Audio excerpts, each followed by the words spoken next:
President Traoré and his loyal army is targeting and killing the Fulani people in Burkina Faso. He has ordered his soldiers to kill them, including women and children. This is what has been circulating in the media since last month. It has become a favorite topic among political analysts in France, published by media writers in the West, and discussed by citizens of France.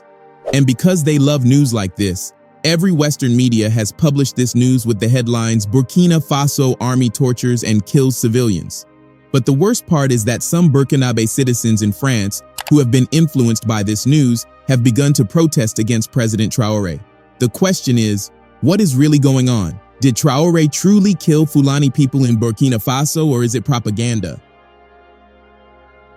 Before we proceed, please hit the like button, drop a comment, and subscribe to our channel so that you can get more videos like this. If you think everything you hear on the news is true, think again. Although it didn't start today, people, especially those in power, have used the media to influence the general populace and create a narrative that suits their interests. It would interest you to know that on numerous occasions, Western leaders have intentionally created fake news in order to convince the world about a certain action. Take, for example, the incident in 1964 when the US government told the world that US warships were attacked by torpedo boats from the Democratic Republic of Vietnam in the Gulf of Tonkin. This led the US Congress to pass the so-called Tonkin Gulf Resolution, leading to the full involvement of the US in the Vietnam War. But guess what? Decades later, specifically in 2005, the U.S. National Security Agency released a report which acknowledged that there were no Vietnamese ships in the vicinity of the U.S. warships at the time. So, this simply meant that the U.S. intentionally lied to the world so that it can have a justification to enter the war for its benefits. A similar thing occurred in 2003 when the U.S. launched the disastrous war against Iraq on the grounds that it possessed weapons of mass destruction and that the Iraqi leader at the time, Saddam Hussein, was killing babies and shredding humans. In fact, to make it all the more believable, the US government brought a young girl called Narita, who testified before the US Congress. Naria was the daughter of the Kuwaiti ambassador to the US. Before everyone present, she recounted with tears in her eyes how Iraqi soldiers invaded a hospital, ripped babies from the crib, and left them to die on the cold ground. The politicians were shocked, and of course, the world was shocked when the news broke out later. People were angry, and the US government had the world's support to invade Iraq. The US made it look like it was going there for humanitarian purposes. But guess what? 20 years later, all of these claims have been debunked. They were all lies, carefully fabricated stories. That young girl had never stepped foot in Iraq. Her testimony had been prepared by communication agents in Kuwait supported by the US. It was all a lie. These scenarios are just two out of the countless times that the West have used fake news to suit their narrative. And it goes to show how powerful the media can be. Even without shooting a missile, any sovereign country or leader can be brought down with just a simple headline. All it takes are words backed with pictures and videos as evidence. Then, it is repeated over and over again until the people cannot help but believe. This is what is happening currently in Burkina Faso, and it's simply because of one man, President Ibrahim Traoré. For the last 1 month, the world has been told that the Burkinabe army under the leadership of President Traoré is targeting a particular ethnic group in Burkina Faso, the Fulanis. They are calling it a genocide. According to these people, Traoré is no longer fighting terrorists. He has now turned his attention to the Fulani people of Burkina Faso, killing entire communities in the country. How does this make you feel? There is no doubt that news like this would make anyone, even those that have supported Traoré from afar, begin to doubt. It creates this picture that Traoré is a monster or a power-hungry leader who is frustrated with his lack of progress and has now turned against his own people. This news brings resentment and hate against the military authorities in Burkina Faso. With news like this, people are forced to forget everything good that Traoré has accomplished in the country and demand for his exit. This is what is happening in Burkina Faso. But wait a minute, if the Burkinabe army is actually wiping out Fulani communities in Burkina Faso, why is it that the Burkinabe people, those actually living in the country, haven't said anything? Why is it that this news is coming from journalists and media personalities from France and other Western countries? Why is this news coming from people that have never stepped foot in Burkina Faso? Where did they get this news from if they have never been in the country? Now, some people might say, but Traoré is suppressing free speech in the country? Let's make it clear that if Traoré was truly wiping out the Fulani people in Burkina Faso, there is no way he would be able to keep it under wraps. It's simply because this is the social media era. Burkina Faso may still be underdeveloped, but there are lots of smart, educated people with access to phones. These people would have made it known to the world. But instead, this narrative of Fulani genocide is being pushed by those in Paris and so-called NGOs. These foreign media outlets and NGOs always claim to have an anonymous source, but there is never any witness or true evidence to back their claims. There are no videos, no victims, just simply emotional words. Even if there are witnesses, these witnesses are usually political opponents who have been exiled from Burkina Faso or paid witnesses who spew false narratives. Sometimes these so-called sources are gotten from the internet or unverified diaspora accounts. Think about it. If there really was a witness to these claims of genocide, do you think that these foreign media would not publish it to the world? Of course they would. All those talks of choosing to remain anonymous are simply nonsense. Now, after bringing together these ridiculous words, they add a compelling title which would pull the heartstrings of people and add a call for international investigation, which is the end game. Take, for instance, this report from the news media, Genocide Watch. The headline says, Burkina Faso army accused of torturing and killing civilians. It reads, Burkina Faso's military and allied militias allegedly tortured and massacred civilians in a retaliatory attack in the country's west. An NGO official and a local source told AFP. Whole families of Fulani shepherds were killed in the bushes of Solenzo, in the Bima and Ban areas, the source said.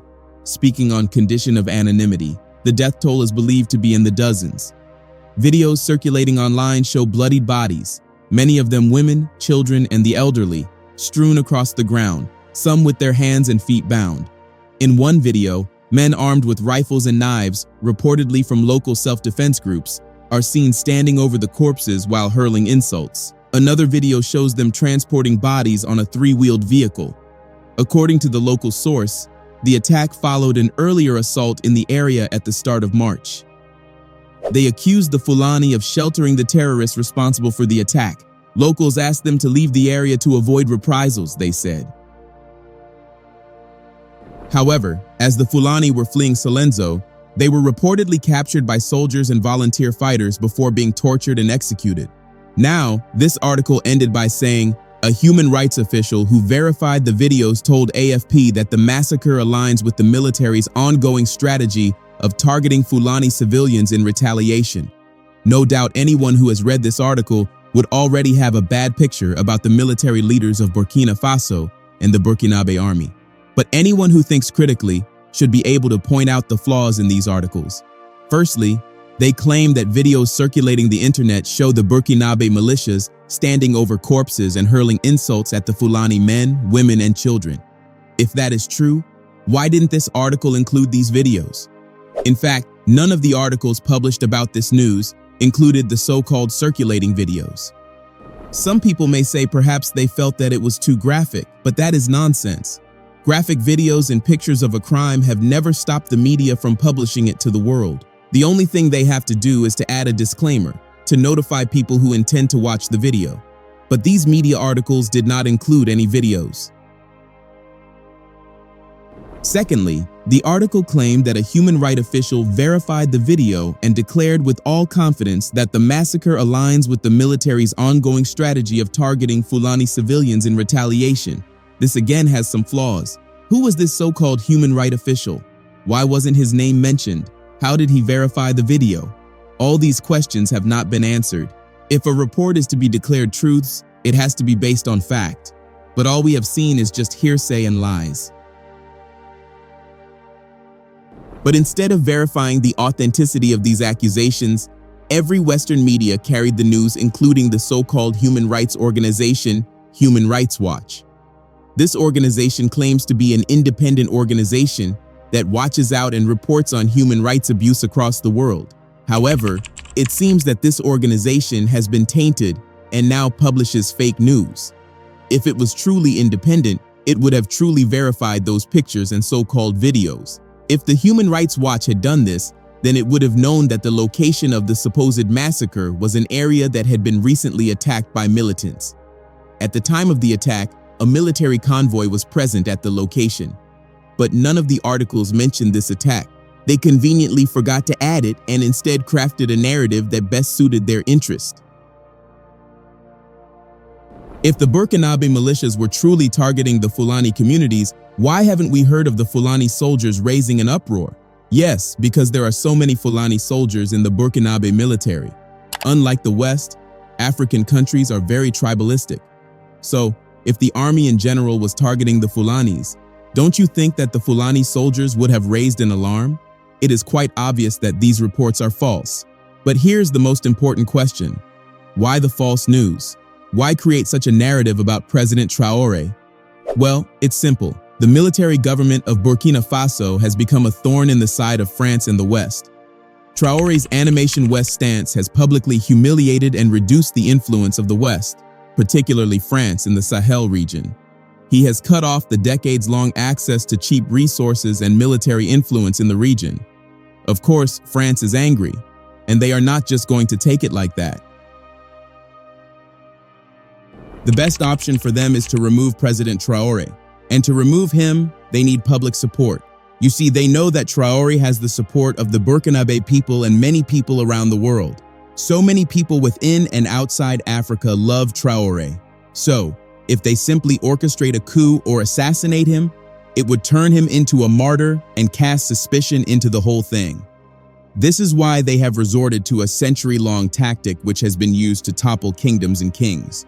This tactic involves swaying public opinion and turning the pepper against the leader. Once this is achieved, any attempt to orchestrate a coup or assassinate Traoré will be supported by the people. This tactic has been used on several African leaders who were anti-West. It would shock you to know that it was used on Thomas Sankara and the Libyan President Gaddafi. We all know how fantastic Thomas Sankara was, but when the US and France decided to eliminate him, they began by using the media. They turned truths into false narratives. One of the reasons the coup was successful was that Mr. Sankara was accused of human rights violations and oppression of dissent. People believed these coup plotters because they saw Sankara banning trade unions and a free press. But what they failed to understand was that Sankara was doing the same thing as many revolutionary leaders before him. A leader who wants to bring about big changes must take certain actions that may seem bad to some, but are necessary to achieve his goal. Sankara banned trade unions, free press, and anything that could stand in the way of his plan to completely transform Burkina Faso. But some people seemed to forget about his plans and the great things he had done, and focused on what they perceived as human rights violations. This is why the coup was successful and Blaise Compaoré replaced Sankara as head of state of Burkina Faso.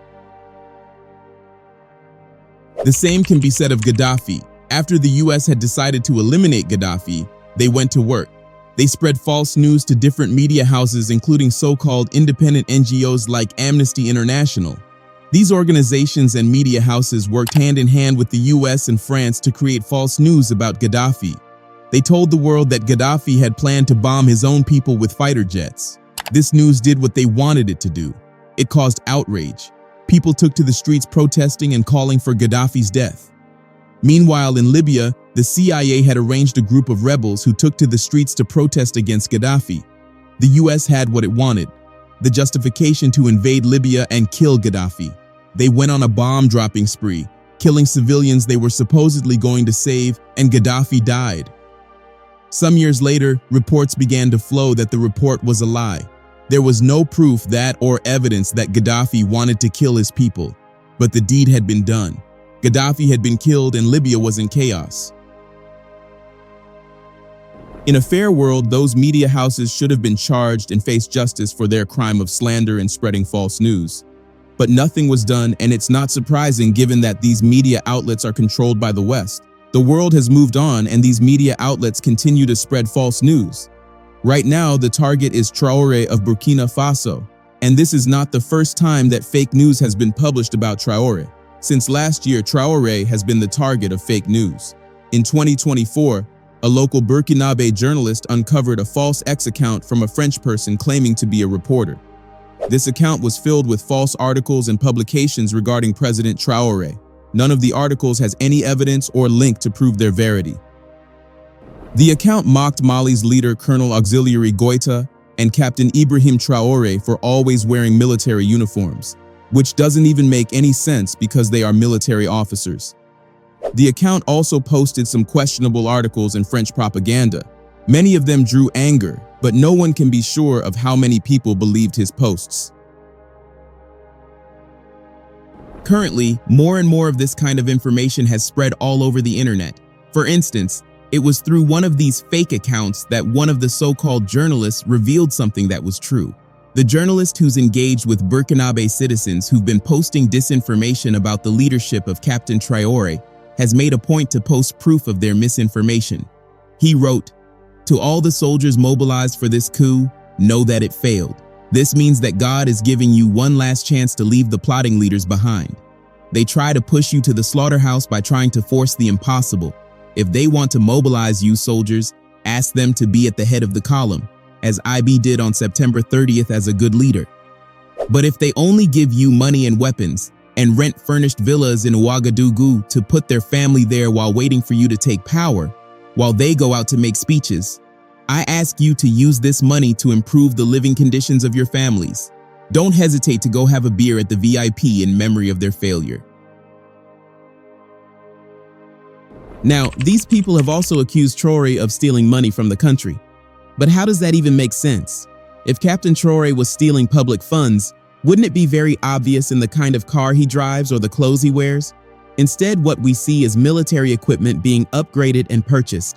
Interestingly, when Traoré first started to upgrade the military, citizens were asked to donate old vehicles, even if they didn't work. The military needed them, the government would put in the work to fix them. After fixing the cars, they were painted camouflage and used for the soldiers' movements. After some time, military equipment was donated from a neighboring country, Ivory Coast. In addition to this, it is a well-known fact that Captain Traoré takes no salary for interim president, the way his predecessor Paul-Henri Sandaogo Damiba had when he looted the funds of Burkina Faso.